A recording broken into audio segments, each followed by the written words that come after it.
47 people have disappeared while listening to the same audio file. Not the same genre, not the same platform, the same file. Identical, down to the metadata, the codec, the embedded silence between segments. 47 people in 9 countries. And in every single case, the last confirmed GPS coordinate places them exactly where their playback stopped. Not where they were going, not where they were last seen. Where the playback stopped. I've been studying sound for 11 years. Binaural frequencies, perceptual thresholds, infrasonic encoding. I understand what audio can and cannot do to a human being. I know what brown noise does to the vestibular system. I know how a 19 Hz standing wave can make a person feel watched, feel followed, feel like the walls of a room have moved closer without moving at all. I've spent my career explaining the inexplicable through physics, and I'm very good at it. I'm telling you right now, what I found in that file shouldn't be possible. And I still can't explain why.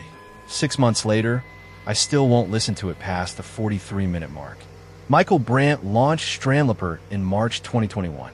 It wasn't a big show, maybe 8,000 listeners at peak, mostly based in Iceland and the Nordic countries, a few hundred scattered across Europe.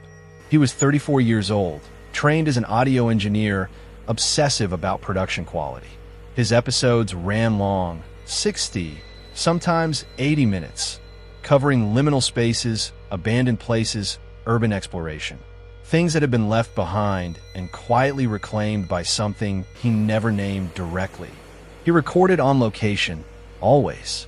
You could hear the geometry of each space, the specific weight of its silence. He was good. The show was genuinely good. I listened to 6 episodes before any of this happened, and I thought, this person understands how to use silence as a narrative tool. He knew how to let a listener sit inside a moment before pushing them out of it. He had built something real. His 31st episode dropped on September 4th, 2022. The title was Last Known Location. 67 minutes and 14 seconds of audio. No transcript. No show notes. No social media post announcing it. It just appeared on the RSS feed at 3:17 in the morning, Reykjavik time. No teaser. No title card. The episode art was just the standard show artwork. His silhouette in a doorway. Nothing different. Nothing to suggest what was inside. He hasn't been heard from since. The first disappearance was logged 6 days after the episode dropped. A woman named Solvei, 28 years old, a marine biologist based in Bergen, Norway. She had been a Strandloper listener since the beginning. There's a comment she left under his 3rd episode that says, simply, "This is the only podcast that makes silence feel like something." Her flatmate told police she had gone to bed with headphones in, which was normal for her, and was simply gone by morning. No signs of forced entry. No phone left behind. No baggie, no keys, no coat. The window in her room was latched from the inside. Her last GPS ping came from her own bed at 3:22 a.m. The playback log from her streaming account showed the episode paused at minute 43 and 11 seconds. Not stopped, paused, as if she intended to come back to it. The police closed the case as a voluntary disappearance within 3 weeks. I understand why. You can't build a case around a pause podcast. But I found the second one. Tobias Ferreyra, 41 years old, a structural engineer in Malmö, Sweden. Disappeared October 12, 2022. His colleagues described him as organized, methodical, the kind of person who brought the same lunch every day. No activity on any account after the night of October 11th. Last GPS, home office, 11:58 p.m. Playback log, same episode, paused at minute 43 and 11 seconds. Exact. Second, not approximately. Minute 43, second 11. Both of them. I thought it was a coincidence. I still try to tell myself it was a coincidence for longer than I should have. 2 people, same episode, same pause point. Statistics can do strange things. Patterns feel more meaningful than they are. I know this. I teach this. I spent 3 weeks actively constructing alternative explanations because the real one felt like something I didn't have a language for yet. And then I almost stopped. I want to be honest about that. 2 cases, no institutional support, no logical endpoint. I wrote on my notes, closed the folder, told myself I was done. I stayed done for 11 days.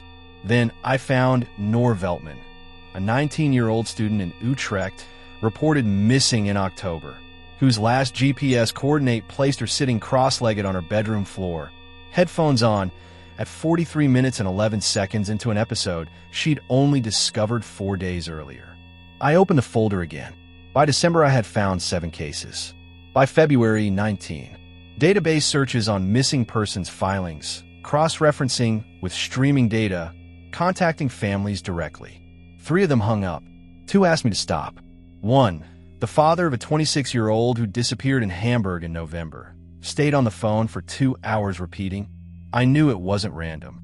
By the time I submitted my preliminary findings to the journal, which declined to publish them twice without specific explanation, I had 47 confirmed, verifiable instances. People who had downloaded or streamed Last Known Location by Mikael Brandt, who had disappeared within 18 hours of their last confirmed playback, whose final GPS coordinate corresponded to their exact playback location, and whose listening log showed the episode paused at the same timestamp. 47 people, 47 in 9 countries: Iceland, Norway, Sweden, Finland, Germany, the Netherlands, Belgium, Canada, and one single case in the Faroe Islands, which shouldn't have had any Strandloper listeners at all, because the show was never promoted there, never appeared in any local recommendation algorithm. The listener in question, a retired schoolteacher named Gunnvald Sigmund Poulsen, had subscribed to the feed on September 3rd, 1 day before the episode was published. He subscribed the day before the episode existed, and then he disappeared. I've checked the subscription logs 3 times. I had an independent researcher at Aalto University verify the data. The timestamp is not corrupted. Gunnvald Poulsen subscribed to a podcast feed that contained no episode matching his interests, from a host with no connection to the Faroe Islands. 22 hours before the episode, he would later disappear listening to was uploaded. I don't know what that means. I genuinely don't know. The more data I gathered, the less I understood. The 47th case didn't clarify anything. It made everything before it feel more impossible. You want to know about the file itself? Of course you would. I did too. The audio engineering department at my university agreed to run a spectral analysis. We weren't looking for anything specific. I just wanted to understand the production technically, see if there was something in the frequencies that could explain the consistent pause point. Maybe an audio cue below conscious perception. Maybe a binaural beat sequence at a specific frequency range that induced a dissociative state, caused people to remove their headphones and walk outside. And maybe some of those people happened to never come back. That was the most generous interpretation I could construct. And for about 2 weeks, I tried hard to believe it. We brought in 3 engineers. I briefed them on frequency anomalies, sub-bass encoding, anything in the infrasonic range that standard listeners wouldn't register consciously. I did not tell them about the disappearances. I wanted clean data. The spectral analysis found nothing unusual in the first 43 minutes. The audio was clean. Brandt's production was exactly what I expected. Precise binaural panning, deliberate use of sub-bass ambience around 32 Hz. Room tones recorded in what we estimated was a concrete walled space, possibly a basement or a disused utility room. Bara us. No soft surfaces. Standard for the genre. Nothing. 43 minutes of nothing unusual. And then, the voice itself was unremarkable technically. Clean capture, minimal post-processing, a slight proximity effect that made it feel close. Like someone speaking quietly in a very small room directly into your ear. At minute 43 and 12 seconds, 1 second after the consistent pause point, the frequency profile changes. Not dramatically, not like a jump cut or a tonal shift. It changes the way a room changes when someone enters it while you're asleep. You don't hear a sound. You feel the room become different, denser. There's no new audio element you can point to. The voice continues. The ambience continues. But something about the spectral balance below 40 Hz shifts in a way that our analysis software flagged as a formatting anomaly. Not corruption, not damage. A formatting pattern the software had no category for. Two of our three engineers said they couldn't continue working with the file after that point and asked to be reassigned. One of them filed a request through HR. When I asked him directly what had happened, he said he felt unwell. His replacement arrived the following day and lasted 40 minutes before she also stopped and said she needed to step away from the project. They wouldn't tell me why, not specifically. One of the original engineers sent me a message 3 days later that said only, "I keep thinking about where I was sitting when I stopped working on it. My chair, the exact angle of my chair. I don't know why." He hasn't responded to anything since. The third engineer from the original team, Liisa Korhonen, continued the analysis alone. She is methodical in a way that I've always admired. She finishes things. She told me the frequency anomaly extends for approximately 8 minutes and 14 seconds, after which the spectral profile returns to something close to normal. The remaining content, roughly 23 minutes, was structurally unremarkable. She finished the episode at 2:30 in the morning in her office, and then sat in her chair and did not move until her colleagues began arriving at 8 a.m. because, in her words, "I didn't want to be anywhere that wasn't here, and I couldn't explain why anywhere else felt like the wrong choice." She's still working at the university. She's fine, but every time I've asked her to describe what those 8 minutes contained, she's refused. When I pushed her once, really pushed, she said, "Petra, it's not about what you hear. It's about where it makes you feel like you are." For a while, that felt like enough. A frequency anomaly at a specific timestamp. Behavioral responses from trained engineers. 47 cases at the same second.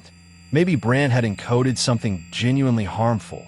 A psychoacoustic combination that destabilized spatial perception and caused people to wander.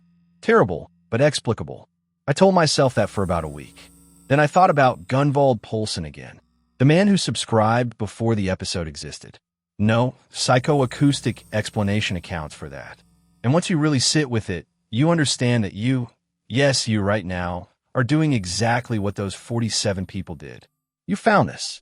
You press play. Here's the part that I've told almost no one. I work with audio every day. I know exactly what binaural frequencies can do to spatial perception, how infrasonic standing waves make a room feel threatening, how the brain processes spatial audio in ways that bypass rational filters. I've written papers on this. I'm telling you all of that because I need you to understand the gap between what I know and what happened. I listened to the episode myself. I made it to minute 43 on a Thursday evening in my office at the university, alone, with my own monitoring headphones, DT 1990 Pros, flat response, the kind you use when you need to hear exactly what's there and nothing more. It was October of last year. The trees outside my window were losing leaves in a way that felt wrong that season. Too fast. All at once, like something had decided that autumn was finished and nothing needed to be gradual anymore. The first 43 minutes were exactly what my engineers had described. Brandt's voice was calm and precise. He described abandoned locations with an almost architectural specificity. The geometry of rooms, the dimensions of empty corridors, the acoustic properties of places where no one has spoken for a long time. He wasn't telling you a story. He was giving you a space. Your mind built the room around you, and you sat inside it. At minute 43 and 11 seconds, I paused. Conscious decision. Right hand. Spacebar. Not fear. Not compulsion. I paused because I became uncertain about where I was. I was sitting in my chair. I could see my desk, the window, the stripped trees outside. But I had the strong, specific, completely unreasonable certainty that the room I was perceiving was not the only room present. There was another room, concrete, silent, a room where sound behaves in a way I could almost identify, and that it was not far. A spatial certainty, the same kind that tells you someone is standing behind you in the dark. And that continuing to listen was not passive anymore. It was movement, going somewhere that did not have the same rules as where I already was. I don't know how to put that in a methodology section. It felt like being given directions to a place I hadn't chosen. I paused. I sat without moving for approximately 40 minutes. The certainty faded. The room became just my room again. I have not listened past that point. And for a long time, I thought that was enough. I thought I know where the edge is. I know what it does to you.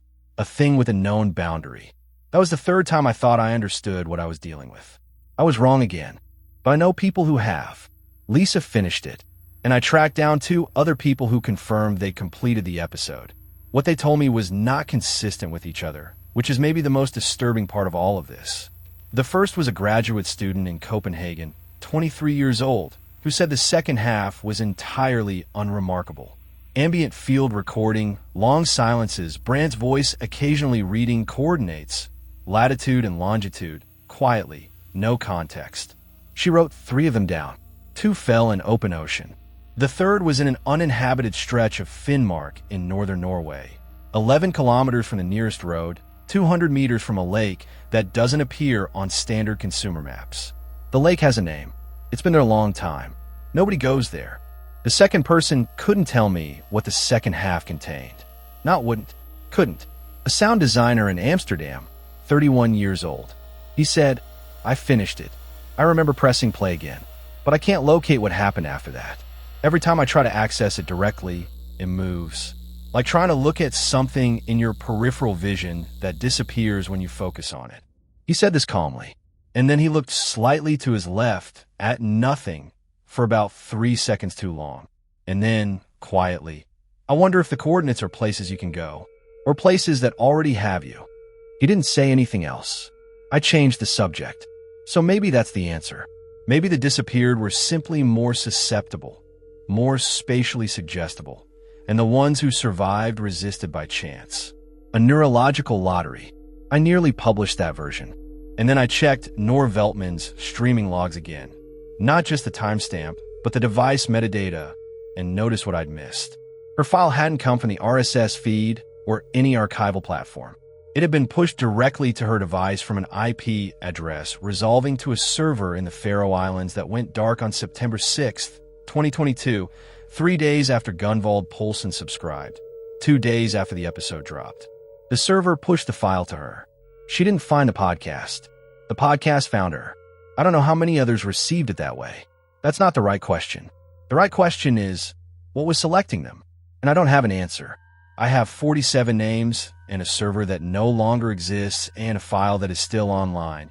And if there's a mechanism by which something chooses who listens, I have no way of knowing where that process starts or stops. Mikael Brandt's apartment in Reykjavik was accessed by his landlord on October 2nd, 2022, 28 days after the episode was published. 3 months' rent had been paid in advance, in cash, on September 1st, 3 days before the episode dropped. The apartment was clean, nothing missing. Passport in the desk drawer. Recording equipment still set up in the spare room he used as a studio. One thing didn't fit. His recording interface, an 8-channel unit, the kind you leave running, was active. The session file was open. A recording was in progress. Not playback. Record. Whatever sounds had existed in that room, in that empty apartment, over the course of 28 days. The settling of walls, the movement of air, the frequencies below human hearing that any room generates simply by existing, have been captured in an active file. The file contained no audio. Flatline. Total silence across all 8 channels for 27 days, 14 hours, and 23 minutes. Not the silence of a room with no input that produces a noise floor, ambient hiss, the quiet static of functioning electronics. This was something different. This was the waveform of nothing. An absence, so complete the software had recorded it as a measurement. Nobody in the official investigation flagged this. It appears in the landlord's statement as recording equipment left active. That's all. That's the entire note. 47 people. That's where we are. All of them last confirmed exactly where their audio stopped. All of them paused at the same second of the same file. The episode is still accessible on 3 archival platforms as of this recording. I'm notified 2 of them. One responded that they don't remove content without a legal order. The other didn't respond at all. But here's what keeps me awake. Not the 47. What keeps me awake is the scale of what we can't measure. 47 is the number I can verify. 47 people whose disappearances were formally reported, whose streaming data I could cross-reference, whose families I could contact. But Strandloper had 8,000 listeners at peak. And the episode didn't only reach Strandloper listeners. Noor Veltman's file was pushed to her by a server that selected her. I don't know how many other people received it that way. I don't know what the selection criteria were. I don't know if the 47 are everyone, or just the ones who happened to get reported. And I don't know what happened to them. Not really. Gone is not an explanation. Gone is the absence of one. The file is still out there. That's the part one can't reconcile. Not just still online, still active. The streaming logs show playback events every week. Real devices, real IP addresses, real accounts. People are still finding it, or it's still finding them. I don't know which direction that goes, and I'm not sure the distinction matters. What I know is this: 47 people paused at the same second. Some of them intended to come back. None of them did. And somewhere, right now, someone is at minute 38, minute 40, minute 42, getting close to something I stood at the edge of and stepped back from, in a room that suddenly felt less like my room and more like a door. I don't know what's on the other side. I don't know if other side is even the right frame. I know that Gunnvald Sigmund Poulsen subscribed to hear something that hadn't been made yet. And I know that in Brandt's empty apartment, a recorder ran for 27 days in a room where nothing moved and nothing made a sound, and captured the silence so completely that the waveform has no floor. No vazlone, just flat, as if the room had stopped being a room and started being something else. A space that sound couldn't enter, but didn't want to. Next week, I go back to the coordinates. There's one more thing I haven't told you. Something Brandt recorded in the 7 days before the episode dropped on a device that wasn't his studio equipment. Stay with me. If the coordinates stayed with you, if you're still thinking about Gunnvald Poulsen pressing play on something that didn't exist yet, the comments are open. Subscribe. There are more stories like this one. Turn the lights off. Press play. Don't hang up. Shadow tapes.